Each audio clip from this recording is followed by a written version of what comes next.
Good morning. It's Friday, March 27th, and this morning marks 1 week that we have been doing these daily video devotions, and I hope that you're finding them meaningful to you. One of my favorite hymns, a hymn that we sing fairly often in the church, but a hymn that we could sing almost every Sunday, and I would find it meaningful and would love it, is the hymn, God of Grace and God of Glory. The first verse of that hymn goes like this: God of grace and God of glory, on thy people pour thy power. Crown thine ancient church's story, bring her bud to glorious flower. Grant us wisdom, grant us courage, for the facing of this hour. For the facing of this hour. Now that hymn was actually written by Dr. Harry Emerson Fosdick back in 1930. Dr. Fosdick was a great American pastor, but he also had a talent for writing hymns, and he wrote that hymn for the opening of Riverside Church in New York City. He wrote it for their very first service, and then he went on and became the pastor of that church. In the first verse of that hymn, when he talks about for the facing of this hour, he has a very specific situation in mind. As I mentioned, it was 1930, and as you can probably guess, he was writing to speak to the needs of people who were in the midst of the Great Depression. And while they were not facing a pandemic such as we are today, they were facing an economic crisis that was having disastrous results upon many people's lives. He wrote this hymn in part as a prayer. He was praying that the God of grace and God of glory would pour out his power on the church and on people. But he also wrote it as a call to the church to continue to be on the front lines of ministry, but to do so with wisdom and with courage. You know, that's my prayer. That's our staff's prayer for the church right now, that we will act with wisdom, but that we will also be on the front lines of ministry. This is one of the reasons why we're doing so many of the things that we're doing right now. It's one of the reasons that we have these daily video devotions. It's one of the reasons why instead of public worship, we're live streaming our worship services and making them available to all.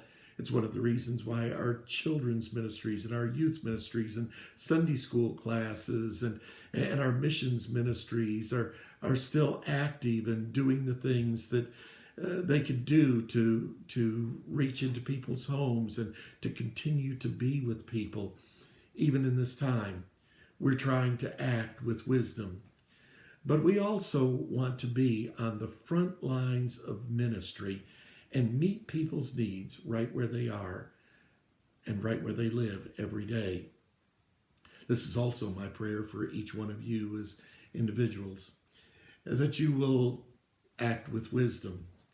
We have all been encouraged repeatedly to practice sheltering in place and social distancing. And I hope that you're doing that. We're trying to do that as a staff. We're trying to do that as a church and to do our part in helping to combat the COVID-19 virus. And I hope that you're doing that as well.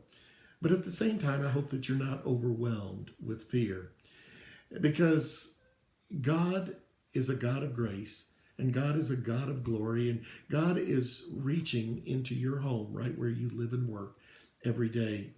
And he's doing that so that you can face this time with hope and with confidence.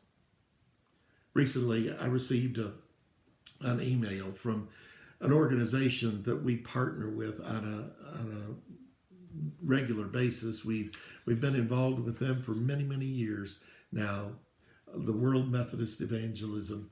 And in their email, they had a bit of script that I found extremely meaningful, and I wanted to share it with you. It goes like this: when this is over, may we never again take for granted a handshake with a stranger, full shelves at the store, conversations with neighbors, a crowded theater, Friday night out, the taste of communion, a routine checkup, the school rush each morning, coffee with a friend, the stadium roaring, each deep breath, a boring Tuesday, life itself. When this ends, May we find that we have become more like the people we wanted to be, we were called to be, we hoped to be, and may we stay that way, better for each other because of the worst. What this is inviting us to do is not just simply see things the way they are right now, but to look ahead. It is reminding us that there will come a day when this coronavirus will be behind us, where it will be in our rearview mirror. But it is also inviting us to see and to ask and to reflect on how we will have become better people because of it. Because today we lived with wisdom and with courage. God bless you.